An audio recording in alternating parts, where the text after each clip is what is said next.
Assalamualaikum rekan Polres Aceh Utara. Dalam rangka menjaga situasi Kamtibmas yang aman dan kondusif selama bulan suci Ramadan, tim gabungan Polres Aceh Utara melaksanakan patroli di kawasan Jalan Exxon Mobil. Kegiatan ini difokuskan sebagai langkah antisipasi terhadap aksi balap liar yang kerap meresahkan masyarakat, khususnya pada waktu sahur hingga menjelang pagi.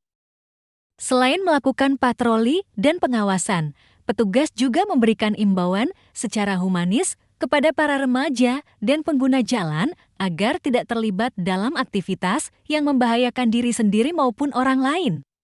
Pada kesempatan tersebut, tim gabungan juga mensosialisasikan layanan call center 110 yang dapat diakses secara gratis oleh masyarakat sebagai sarana aduan cepat apabila terjadi gangguan Kamtibmas di lingkungan sekitar.